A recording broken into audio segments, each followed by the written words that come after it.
Muppets Live Another Day was a proposed Disney Plus exclusive series, which you might have heard of, or might not have, considering there's only about 2 other videos on YouTube covering the topic that I could find. But nonetheless, in today's video we'll be taking a look at the development of this mysterious project to find out why it never saw the light of day, which is ironic considering its title.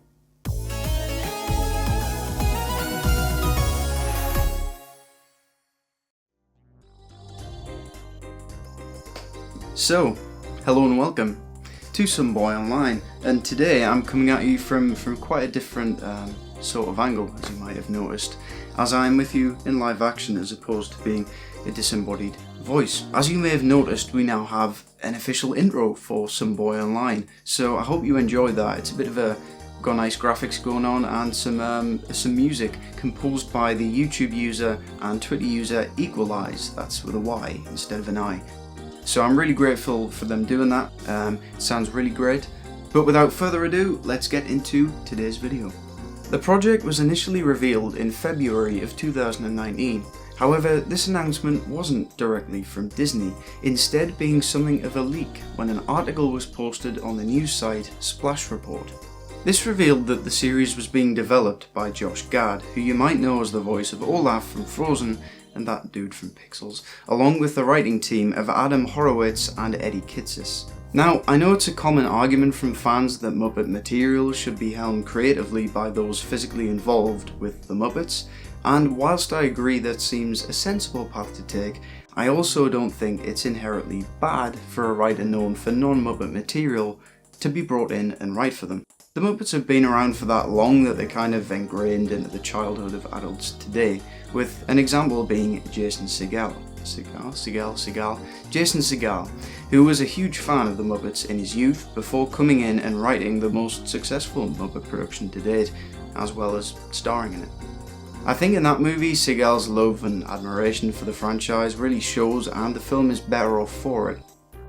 The proposed contents of Muppets Live Another Day is what I find most fascinating of all, as the 6-part series would immediately follow on from the events of 1984's The Muppets Take Manhattan, which is without doubt one of the most acclaimed movies in the franchise, and also the last in the original trilogy that was helmed by Jim Henson himself. But perhaps most interestingly, this film is one of the few Muppet productions not to be owned by Disney, with Sony Pictures instead owning the distribution rights. So a lot of people were understandably confused at the prospect of releasing a Disney Plus exclusive series based around a film that isn't on Disney Plus or owned by them at all. I recall seeing comments along the lines of, did Disney just forget they didn't have the rights to this movie when developing the series, with others suggesting that the reason it was cancelled was because they suddenly realised this minor inconvenience. But is this actually the reason? Almost certainly not, but it's amusing to think about nonetheless. Ironically, now that the series is cancelled, there is talk of Disney coming to an agreement so that Sony-owned films featuring their properties can be put on the service, such as the MCU Spider-Man films, and hopefully the likes of The Muppets Take Manhattan and Muppets from Space. So in retrospect, Disney knew what they were doing, with negotiations going on as far back as 2019, with their plan likely being to add The Muppets Take Manhattan to the service prior to the planned release of Muppets Live Another Day. In regards to the plot, this would have entailed Kermit the Frog reuniting with the Muppets after the mysterious disappearance of Rolf the dog. Now, when I read this, I was like, damn, because I've wanted Rolf to have a more prominent role in Muppet stuff for ages, so a plot centered around him would have been amazing to see. Rolf is one of the oldest Muppets of the lot, debuting in 1962, at one point even overshadowing Kermit in popularity, but has taken a back seat ever since, even more so with the passing of his creator and performer Jim Henson in 1990. Since 1996, Rolf has been portrayed by veteran Muppet performer Bill Beretta, who in my opinion gives a performance that's almost indistinguishable from the original, and subsequently one of the strongest out of the current Muppet roster. So all in all, it's a damn shame if he's not utilised more anytime soon. As you may have picked up on earlier, Muppets Live Another Day was planned as a 6-part series, much like other Disney Plus exclusives, The Mandalorian, The Falcon and the Winter Soldier, and Loki. which have all performed and are still performing exceptionally well in this format. In my own opinion, this is the best way to tell a story. I mean, just imagine an actual plot-heavy and character-driven Muppet movie, but the plot unravels gradually over 6 episodes. So far, Disney Plus has released the aforementioned series with an episode every week, which not only gives the viewer something to look forward to, but also more time to bond with the characters. Whilst in terms of the story quality, with more time and freedom than a movie, I definitely find that there's much less to go wrong. Josh Gad posted a tweet regarding the series, an extract of which read, "Part of the joy for us by placing the Muppets in the middle of the 1980s was to subvert and comment on our current love for all things nostalgia, while at the same time allowing the characters to tell a story that would ultimately lead to and end in the present day, revealing some secrets along the way." That kind of rhymes. The Muppets canon has always been rather difficult to follow, with movies within movies and all that, so this approach that could have potentially connected various Muppet movies together is a really appealing concept to me. It's also mentioned that the story leads to the present day, which reminded me of another Disney Plus series, being WandaVision, wherein each episode of the show was set in a different decade, all the way from the 1950s to the present day.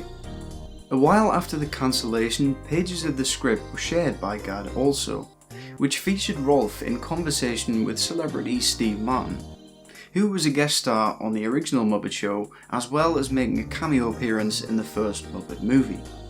From this extract alone, the script seemed to be shaping up pretty well, and whilst I can see how some of the period-specific jokes and references wouldn't resonate with a modern audience, I can definitely see why the writers went with the 80s setting, as it provides opportunity for plenty of comedic elements. One thing that did cross my mind is that, looking this up, Steve Martin is now 75, but in 1984, when The Muppets Take Manhattan released, he would have been 38.